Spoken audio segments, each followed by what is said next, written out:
Yeah, I'm ready to go. You good, yeah? I'm so good. You so good. Okay. Have you got that beer that you wanted? I was possibly staring at the beer when I said so good. Great, okay, I'll intro you. I'm so good. I'm so good.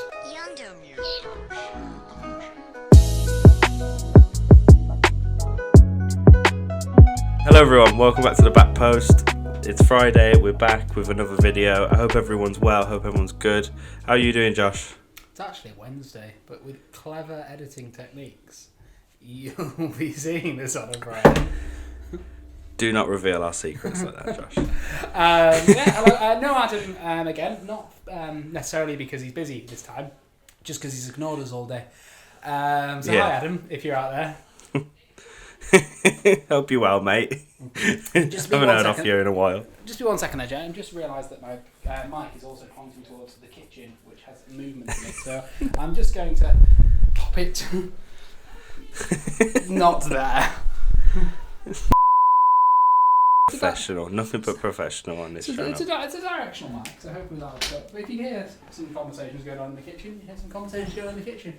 That's the reality of lockdown. That's an insight into Josh's life. You see Anyway. And a plate is smashing on the ground, and I'm just like, happy lockdown. This is football. I like football. Anyway, what are we talking about? So today we're talking about something that's relevant. We're not talking about Sean Dyche this week, unfortunately. We are talking about Project Restart, a very fancy official name for the plan that the Premier League has to bring back the Premier League. I think with the new announcement coming out, I think it's Sunday, I think Boris is going to address everyone. The Premier League have got a plan together, they've got a team together to try and get the Premier League back, and I think we're just going to have a little chat about that. Okay. So, if on Sunday, so this is all ifs and buts really, because everyone's kind of presuming that, you know, the government are going to come out and say, yeah, we're like restricting the lockdown, we're going to, you know, start loosening the rules a little bit. So the Premier League plan to get players back in training within the next 3 weeks, but individual training, and then start like integrating them as back into the group training within the next 3 to 5 weeks. I think that's where they're at.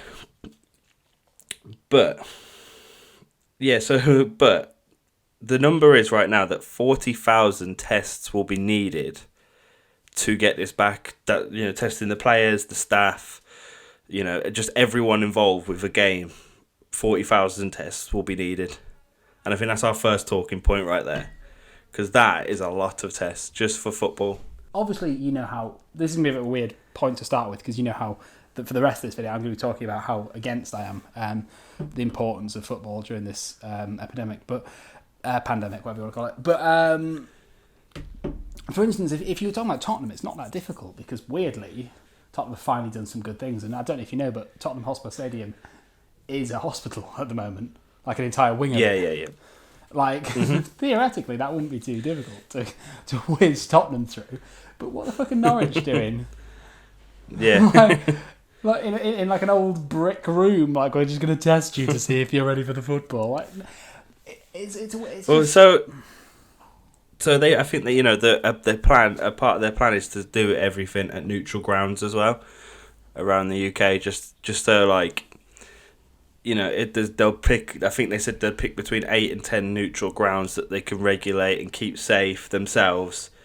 Do you know what I mean? Yeah, I just think when we start talking about this, and I don't know, sorry to jump the gun on this, because I know you'll be talking about it in a minute, but when you talk about reducing the times the matches will take, you talk about neutral grounds, limited fans. It's like me saying, hey Jay, would you like a delicious Victoria sponge I've baked? And you going, you know what, Josh, that sounds absolutely fucking delicious. I have a lot of Victoria sponge that you've just deliciously baked. I went, oh, by the way, there's going to be no sugar in it. I'm against jam and cream.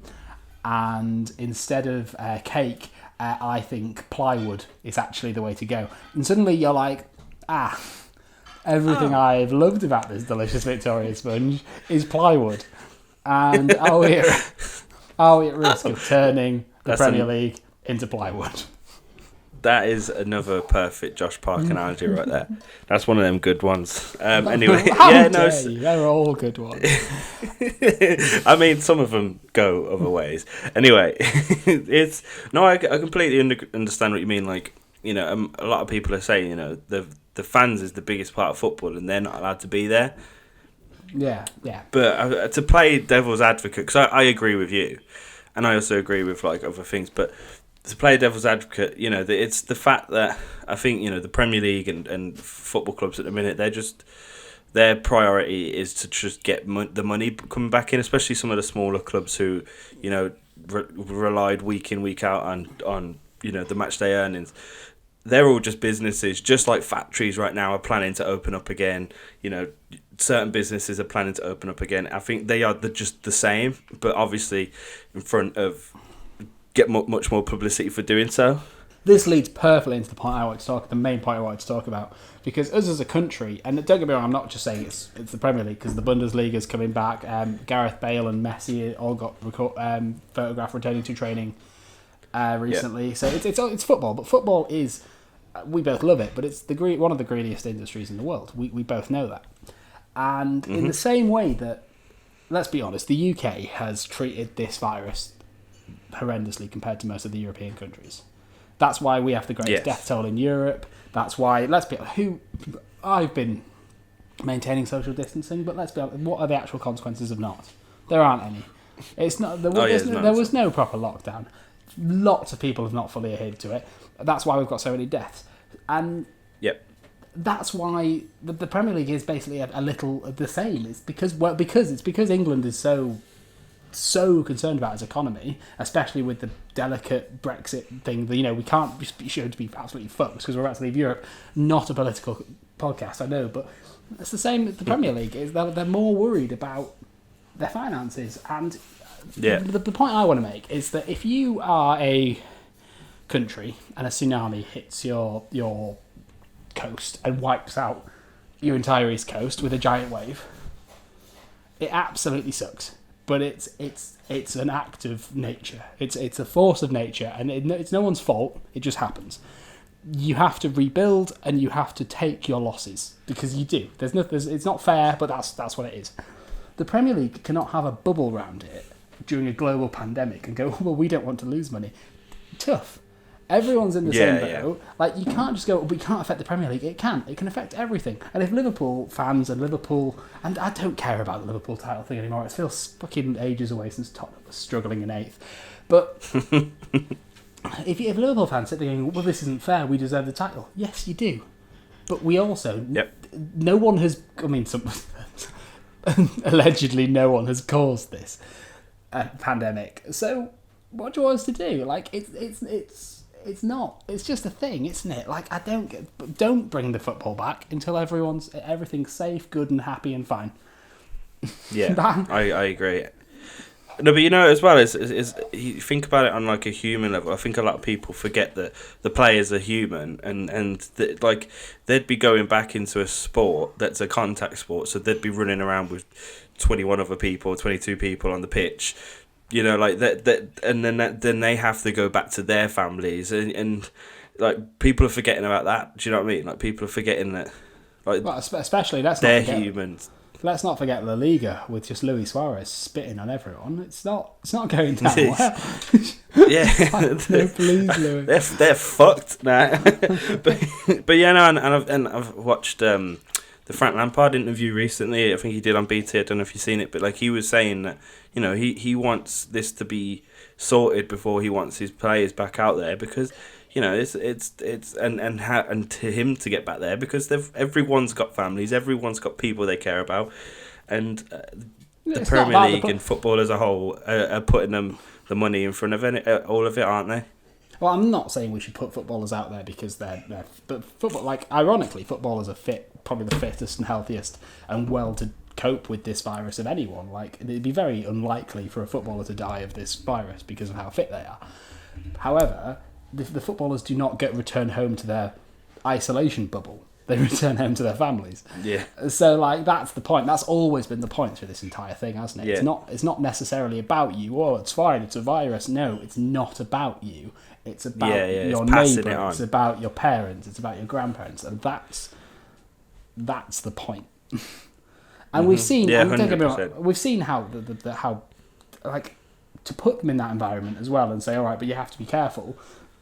Football as a whole has already shown us that they can't be trusted with that, and not just footballers, because that's unfair, but the UK, but especially footballers, not especially footballers, but we've seen how many football we've seen. Countless stories of footballers. Just Tottenham will go in on a fucking. I love my club, but Mourinho took Ndombele out for a training session in a public park. Like they cannot be trusted. Like straight, and that was like 2 weeks in. It's been ridiculous. Yeah, and you know what as well, like an example of this has already happened in Germany. They're bringing back the Bundesliga, but players of Cologne have 3 players, I think, were tested positive, and they're still planning to go ahead with it. So.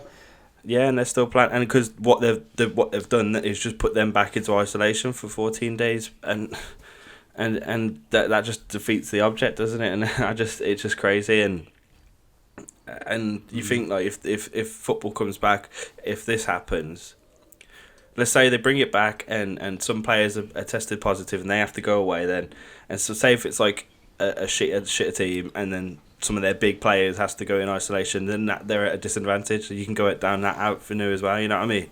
Absolutely. Like we see, like what Ajax are champions, PSG are champions. I don't know how. I don't think La Liga and Bundesliga have done it. Are Bayern champions? I'm not 100% sure to be honest. I think TalkSport mentioned the best solution. Week 1 into isolation, it's make Liverpool champions. I don't care. Like I said, this isn't me desperately trying to drag. Like, I'm not being funny. It's going to be the most anticlimactic Premier League win in history. Like, I'm sure you'd be happy with it, but would you care? Would you? How? Bearing in mind they've been waiting that long. If Chelsea won one, what it would be your 4th, 5th, if you won it? Yeah, 5th I think or 6th. Then you might be like, oh yeah, cool. But if this is what you've been waiting for since the Premier League era began.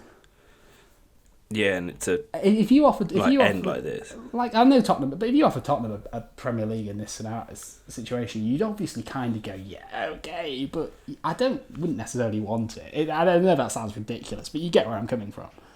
Yeah, no, 100%. Like, there's I think something we're trying to say the whole podcast. There's a bigger picture to this. So football doesn't matter. So the title, it doesn't matter. And as much as it mattered so much then before, now that you get it, and rightfully they'd get it, it just wouldn't be as important. I know what you mean. So yeah, but sorry, back to the TalkSport thing. All they were saying was that give Liverpool the title, whatever. The Champions League spots, I'm not quite sure what they should do about that. I don't know. I would either say that the 2 viable options, and not just become a Tottenham fan, is to just reset it so it's exactly what it was last season, or give it to the current top 4. But that seems a bit odd. And then, but I think when it comes to the relegation spots, it's as simple as relegate Leeds and West. Relegate Leeds and West Brom. Fuck it. To League One with get them out. No, promote Leeds and West Brom. Don't relegate anyone. 5 teams go down. Imagine a 5-team relegation season. Yeah. You said this. You've mentioned this before, and I've heard this one before. That is like the best solution. Yeah, like I said, don't know what you should do about the Champions League. I don't know. Part of me thinks you should just, current top 4, have it. I think Tottenham and Mourinho could do with a season out anyway. Like, so you'd whatever. have the Europa League to deal with, wouldn't you? No, we're not yet. Jay, we're not. We have not gone up. We're not in the Europa League spots. I don't think. Are you 8th? I think we're pretty.